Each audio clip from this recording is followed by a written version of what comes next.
So Lucy Olson is somebody who was expected to do big things coming to Iowa from Villanova. Albeit Villanova, again, like they were an NIT team. So it's not like Villanova were anything special last year. They didn't make the tournament. They were in the NIT. But she was the third leading scorer in the country. And this season, I will say, she struggled to at times. So she was really, really good to start the year. And the whole team was really good. And then they lost to Tennessee, and it was like the sky fell. So if you looked at how Iowa played this year, Olsen being their top scorer in most games, but they had a 5-game losing streak, where in one of their games, their top scorer scored 10 points in Sydney Fulter. They went on a 5-game losing streak and then went on a big winning streak and then lost in overtime. And look, if you look at how Lucy Olson was playing, 28. I'm not sure did she play this game? 28, 32, 27, 27. Lucy Olson, I was going to say this. Before the USC game, I don't think Lucy Olson was on track to be drafted. I actually don't. And I mean that. Lucy Olson was not on track to be drafted before that game. Whereas now, she is pushing her way into the second round. This stretch of games, especially because it's in tough conference play. One of them was against USC. Minnesota are good. Minnesota nearly beat USC. Then today against Ohio State, the 8th ranked team in the country. She scored 11 points in the last minute to go to overtime.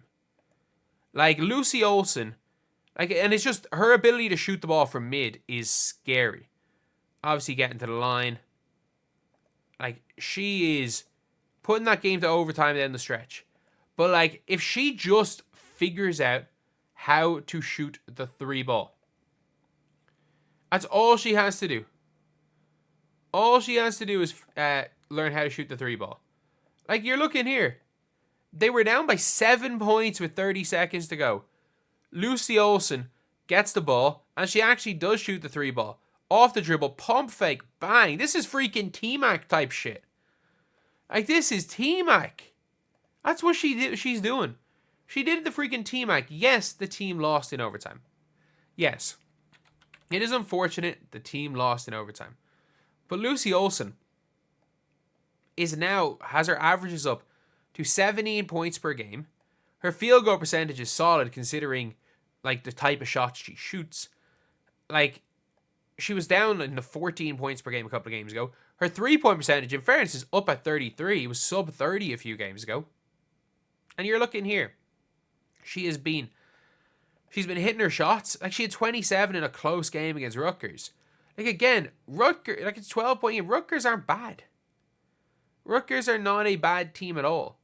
Destiny Adams did not have a good game there.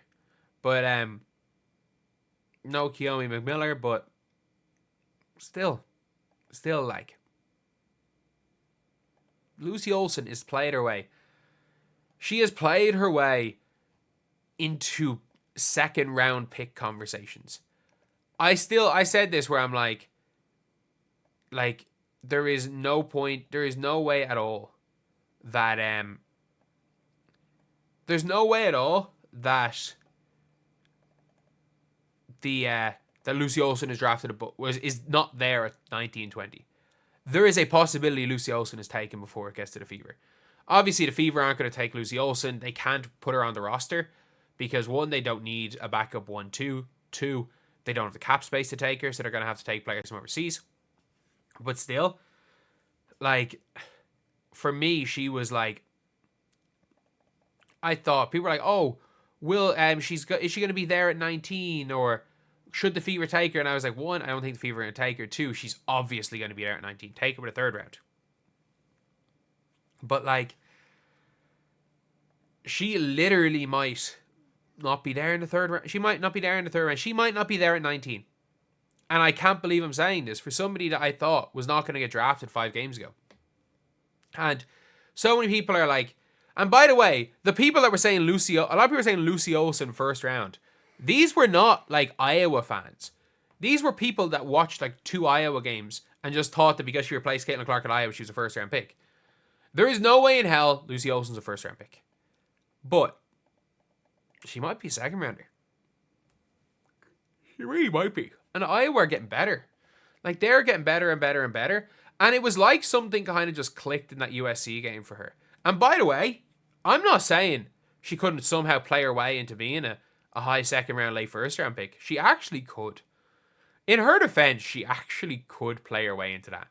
Because the thing with Lucy Olsen is something clicked again in that USC game where she was the best player on the floor that contained Juju Watkins and Kiki Iriafen. And it's like since then she has it in her head being like, I was the best player on the floor with two All-Americans. Like Kiki Iriafen. Did Kiki Iriafen make the first team All-American last year? I don't think she did. But like, it's like she realized, okay, if I can be... No, she was just all Pac-12. That she realized, okay, I can be the best player on the court with some of the best players in the country. So why can't I be the best player on the court when Juju's not there? It's like it just clicked with her. That, you know, if I can be the best player with these people, I can be the best player no matter who it is. And she's balling. Like, if Iowa... Hey, look, Iowa are going to make the tournament. Again, it was looking iffy before that USC game if they were going to make the tournament. But they're 100% going to make the tournament. Like, had they won against Ohio State, they probably might have been a top 4 seed in the tournament if they'd won that game. But, yeah, that is unlikely, though. But still, they're going to go into the tournament. I still think my prediction from the start of the year is accurate. If they could fluke their way into the Elite Eight, if they make the Sweet 16, it's been a really good season. And if they win one tournament game, yeah, to be expected. They should expect to win one tournament game. And if they win 2, good season. But if they somehow make the Elite Eight, unbelievable season. Like, that's the way I would look at Iowa's season. And they're back at that kind of level right now. Purely because of her, like, uptick in form. Because, yeah, the other players are still there. A Fulter, man, a lot of people expected a lot from a Fulter. A Fulter has not been ideal. It's not been ideal for Fulter. She's not been great, but still, like, for Lucy Olsen, I think she's gonna have a hell of a season. A hell of a season. Like, for the rest of it for Iowa. And, like, what she's been doing has been unbelievable the last couple of weeks. So anyway, yeah, let me know what you guys think in the comment section below. And as always, thank you guys for watching. Do you guys think she should be a top 15 pick? Do you guys think she's a third rounder, second rounder, or first rounder? Leave that in the comment section below. Thank you guys for watching. Please like, comment, and subscribe.